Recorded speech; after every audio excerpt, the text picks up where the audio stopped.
महाभारत की सांझ। प्रस्तुत एकांकी में दर्शाया गया है कि दुर्योधन मरणासन स्थिति में है और युधिष्ठिर उसे सांत्वना देने आते हैं। दुर्योधन सोचता है कि वह मेरी मृत्यु का उपहास उड़ाने आया है, जबकि युधिष्ठिर उसकी व्यथा को कम करने के उद्देश्य से आए थे। इस एकांकी में दोनों की भाव अभिव्यक्ति को बड़े तार्किक ढंग से प्रस्तुत किया गया है। पात्र धृतराष्ट्र, युधिष्ठिर, संजय, दुर्योधन, भीम। मंच पर धीरे धीरे प्रकाश होता है। राजसभा का दृश्य दिखलाई पड़ता है। धृतराष्ट्र और संजय बैठे हैं। धृतराष्ट्र ठंडी सांस लेकर, कह नहीं सकता संजय, किसके पापों का यह परिणाम है। ओह, क्या पुत्र स्नेह अपराध है, पाप है। संजय, शांत हो महाराज। जो हो चुका उस पर शोक करना व्यर्थ है। धृतराष्ट्र, फिर क्या हुआ संजय। संजय, आत्मरक्षा का कोई उपाय ना देखकर महाबली सुयोधन द्वैतवन के सरोवर में घुस गए और उसके जल स्तंभ में छिपकर बैठे रहे। पर पांडवों को न जाने इनकी सूचना कैसे मिल गई। वे तत्काल रथ पर चढ़कर वहां पहुंच गए। धृतराष्ट्र, फिर क्या हुआ। संजय, युधिष्ठिर और भीम ने उन्हें ललकारा, बार बार बाहर निकलने के लिए चुनौती दी। वीर सुयोधन ने बहुत कहा कि वे युद्ध के लिए अप्रस्तुत हैं। वे कायर नहीं हैं। उनका कवच फट गया है। वे शस्त्रहीन हैं। उन्हें समय दिया जाए। धृतराष्ट्र, फिर क्या युधिष्ठिर ने समय दिया। संजय, नहीं महाराज। धृतराष्ट्र, तब। संजय, तब महाबली ने एक गदा मांगी। पांडवों की ओर से भीम गदा लेकर रण क्षेत्र में उतरे। दोनों वीरों में घमासान युद्ध होने लगा। सुयोधन अमित पराक्रम से युद्ध कर रहे थे। ऐसा लगता था मानो विजय श्री अंत में उन्हीं का वरण करेगी। पर तभी श्री कृष्ण के संकेत पर भीम ने सुयोधन की जंघा पर भीषण गदा प्रहार किया। कुरुराज आहत होकर चीत्कार करते हुए गिर पड़े। धृतराष्ट्र, पुत्र, इन हत्यारों ने अधर्म से तुम्हें परास्त किया है। संजय, मेरे उत्कट स्नेह का ऐसा अंत, ओह, मैं नहीं सह सकता, नहीं सह सकता हूं। संजय, धैर्य महाराज, धैर्य। कुरुकुल के इस डगमगाते पोत के आप ही कर्णधार हैं। धृतराष्ट्र, संजय, बहलाने की चेष्टा मत करो। पर ठीक कहा तुमने, कुरुकुल का कर्णधार ही अंधा है, उसे दिखाई नहीं देता। संजय, महाराज, ठीक यही बात सुयोधन ने कही थी। धृतराष्ट्र, क्या कहा था सुयोधन ने, कब। संजय, जब सुयोधन आहत होकर असहाय से धरती पर गिर पड़े तो पांडव जय ध्वनि करते और हर्ष मनाते अपने शिविर को लौट गए। संध्या होने पर पहले अश्वत्थामा आए और कुरुराज की यह दशा देखकर बदला लेने का प्रण करके चले गए। फिर युधिष्ठिर आए। सुयोधन के पास आकर वह झुके और शांत स्वर में बोले। मंच पर से प्रकाश धीरे धीरे लुप्त होता है। करुण संगीत गूंजता है और पुनः प्रकाश होने पर दुर्योधन मरणासन अवस्था में पड़ा दिखाई देता है। युधिष्ठिर उसके सिरहाने बैठे हैं। दुर्योधन की करहा सुनाई पड़ती है।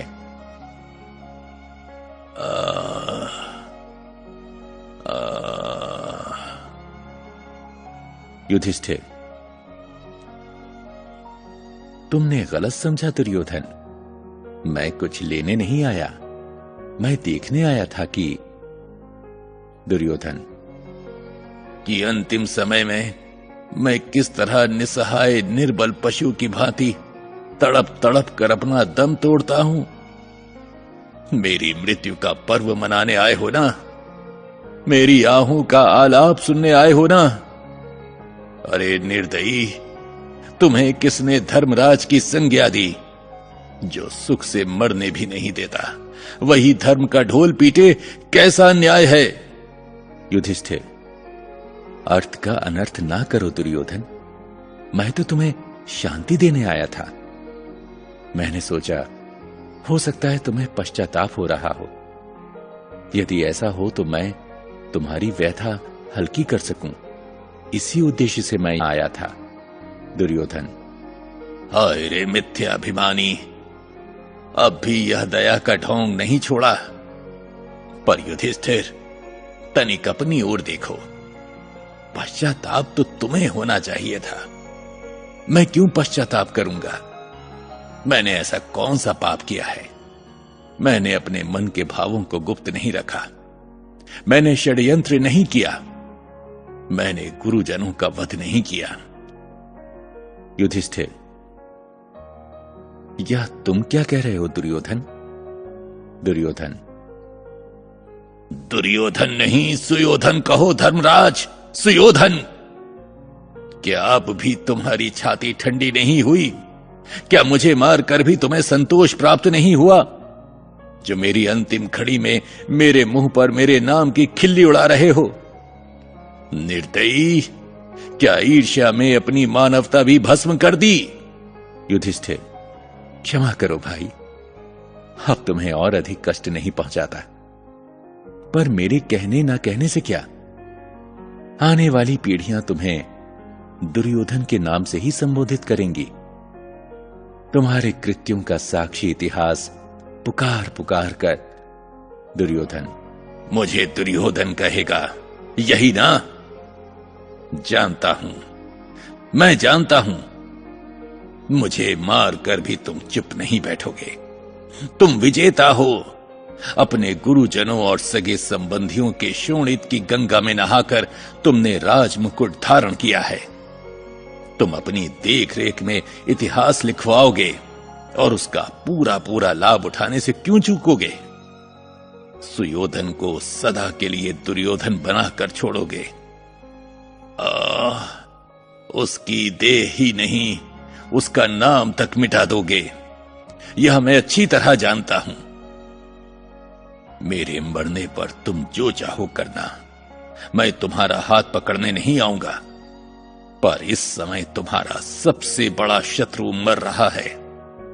उसे इतना न्याय तो दो कि उसका मिथ्या अपमान ना करो। युधिष्ठिर, युधिष्ठिर ने सदा न्याय ही किया है सुयोधन। न्याय के लिए वह बड़े बड़े दुख उठाने से भी नहीं चूका है। सगे संबंधियों के तड़प तड़प कर प्राण त्यागने का यह भीषण दृश्य, अबलाओं अनाथों का यह करुण चीत्कार किसी भी हृदय को दहलाने के लिए पर्याप्त था। पर सुयोधन, मैं संघार के दृश्यों को भी शांत भाव से सह गया, क्योंकि न्याय के पथ पर जो मिले सब स्वीकार है। दुर्योधन, यह दंभ है युधिष्ठिर, यह मिथ्या अहंकार है। मैं तुम्हारी यह आत्म प्रशंसा नहीं सुन सकता। इसे तुम अपने भक्तों के लिए ही रहने दो। तुम विजय की डींग मार सकते हो, पर न्याय धर्म की दुहाई तुम मत दो। स्वार्थ को न्याय का रूप देकर धर्मराज की उपाधि धारण करने में तुम्हें संतोष मिलता है तो मिले। मेरे लिए वह आत्म प्रवंचना है, मैं उससे घृणा करता हूं। युधिष्ठिर, स्वार्थ? सुयोधन, स्वार्थ? दुर्योधन, और नहीं तो क्या। जिस राज्य पर तुम्हारा रत्ती भर भी अधिकार नहीं था, उसी को पाने के लिए तुमने युद्ध ठाना। यह स्वार्थ का तांडव नृत्य नहीं तो और क्या है? भला किस न्याय से तुम राज्य अधिकार की मांग करते थे? युधिष्ठिर, सुयोधन, मन को टटोल कर देखो, क्या वह तुम्हारे कथन का समर्थक है? क्या तुम नहीं जानते कि पिता के राज्य पर पुत्र का अधिकार सर्वसम्मत है? फिर महाराज पांडु का राज मेरा हुआ या नहीं? दुर्योधन, बस तुम्हारे पास एक यही तर्क है ना? परंतु युधिष्ठिर, क्या तुमने कभी भी यह सोचा कि जिस राज्य पर तुम अधिकार चाहते थे वह तुम्हारे पिता के पास कैसे आया? क्या जन्म अधिकार से? नहीं, तुम्हारे पिता को राज्य की देखभाल का कार्य केवल इसलिए मिला कि मेरे पिता अंधे थे। राज्य संचालन में उन्हें असुविधा होती, अन्यथा उस पर तुम्हारे पिता का कोई अधिकार ना था, वह मेरे पिता का था। युधिष्ठिर, यह तो ठीक है, पर एक बार चाहे किसी भी कारण से हो, जब मेरे पिता को राज्य मिल गया तब उनके पश्चात उस पर मेरा अधिकार हुआ या नहीं? क्या राज नियम यह नहीं कहता? दुर्योधन, राज नियम की चिंता कब की तुमने? अन्यथा इस बात को समझने में क्या कठिनाई थी कि तुम्हारे पिता के उपरांत राज्य पर मूल अधिकार मेरे पिता का ही था। वह जिसे चाहते व्यवस्था के लिए उसे सौंप सकते थे। युधिष्ठिर, यह केवल तुम्हारा निजी मत है। आज तक किसी ने भी इस प्रकार का कोई संदेह प्रकट नहीं किया। पितामह भीष्म, महात्मा विदुर, कृपाचार्य अथवा महाराज धृतराष्ट्र ने भी कभी ऐसी कोई बात नहीं कही। दुर्योधन, यही तो मुझे दुख है युधिष्ठिर, कि तथ्य तक पहुंचने की किसी ने भी चेष्टा नहीं की। एक अन्याय की प्रतिष्ठा के लिए इतना ध्वंस किया गया और सब अंधों की भांति उसे स्वीकार करते गए। सबने मेरी हठी देखी, मेरे पक्ष का न्याय किसी ने ना देखा। और जानते हो इसका क्या कारण था? युधिष्ठिर, क्या? दुर्योधन, सब तुम्हारे गुणों से प्रभावित थे, सब तुम्हारी वीरता से डरते थे। कायरों की भांति रक्तपात से बचने के प्रयत्न में वे न्याय और सत्य का बलिदान कर बैठे। वे यह नहीं समझ पाए कि भय जिसका आधार हो वह शांति स्थायी नहीं हो सकती। युधिष्ठिर, गुरुजनों पर व्यर्थी कायरता का आरोप लगा रहे हो? यदि मेरे पक्ष में न्याय ना होता तो कोई भी मुझको राज्य देने की मांग क्यों करता? दुर्योधन, तभी तो कहता हूं युधिष्ठिर कि स्वार्थ ने तुम्हें अंधा बना दिया। अन्यथा इतनी छोटी सी बात क्या तुम्हें दिखाई ना पड़ जाती कि जितने धार्मिक और न्यायी व्यक्ति थे सब ने इस युद्ध में मेरा साथ दिया है। यदि न्याय तुम्हारी ओर था तो फिर भीष्म, द्रोण, कृप, अश्वत्थामा सब मेरी ओर से क्यों लड़े? क्या वे जानबूझकर अन्याय का साथ दे रहे थे? यहां तक कि कृष्ण जैसे तुम्हारे परम मित्र ने भी मेरी सहायता के लिए अपनी सेना दी। वे चतुर थे। दोनों से मैत्री रखना ही उन्होंने अच्छा समझा। ऐसा क्यों हुआ बोलो? इसीलिए ना कि न्याय वास्तव में मेरी ओर था। युधिष्ठिर, सुयोधन, मैं तुम्हें सांत्वना देने आया था, विवाद करने नहीं।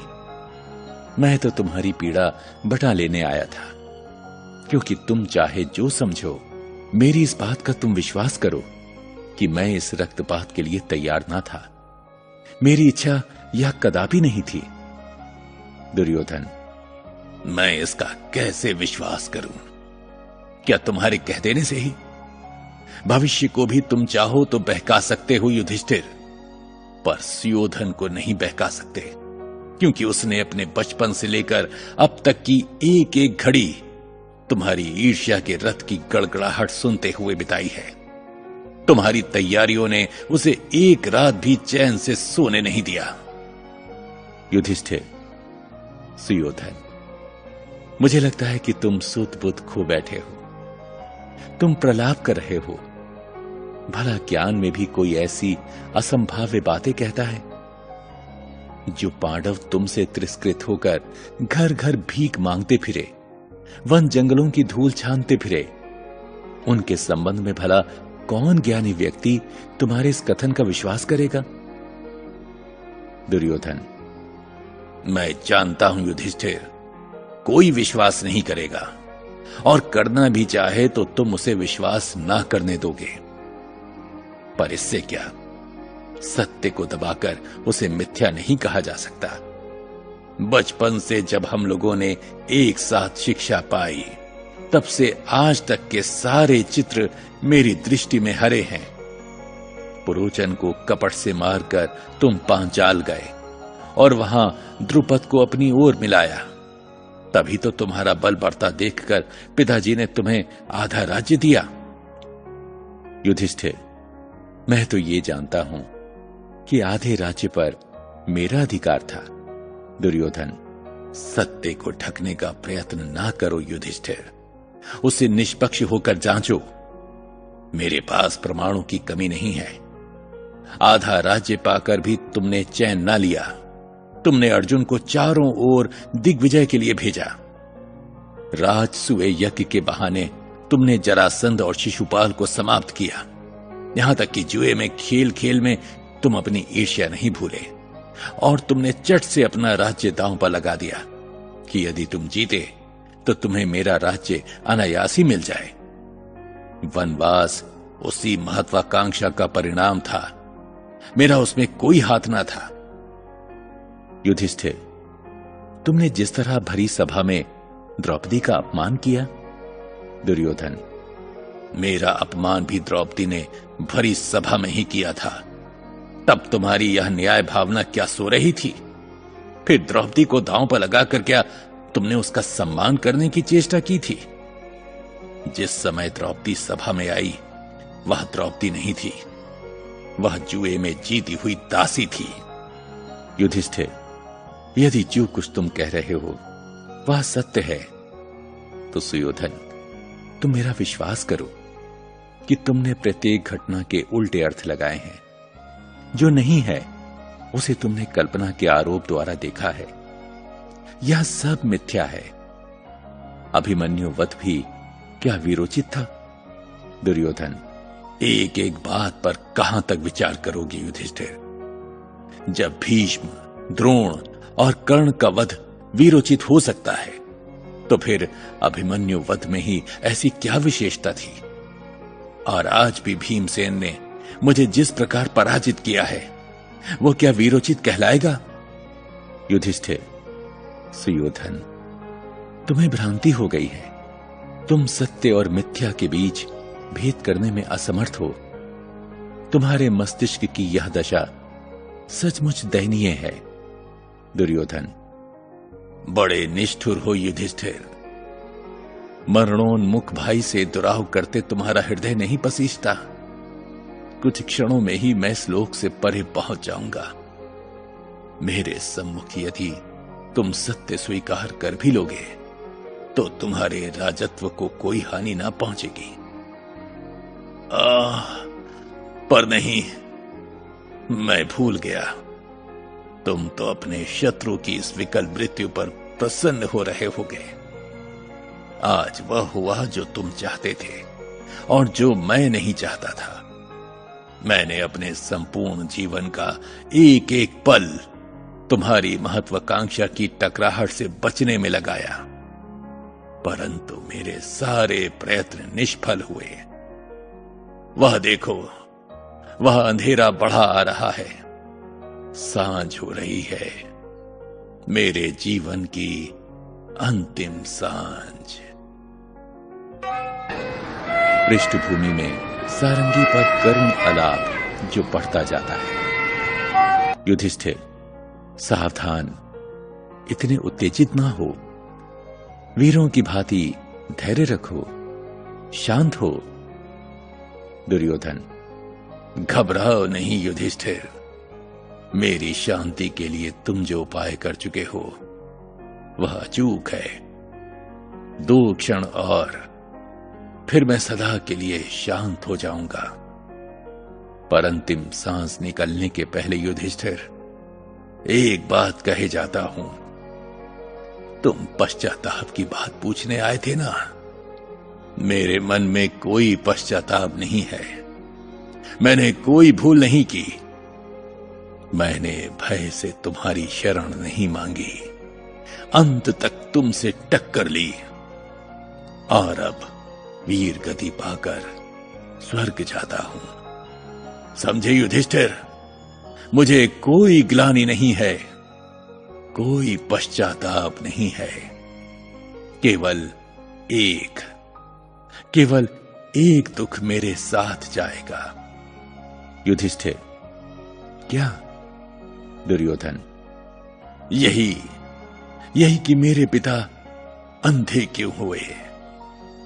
नहीं तो करुण आलाप धीरे धीरे लुप्त हो जाता है। लेखक भारत भूषण अग्रवाल।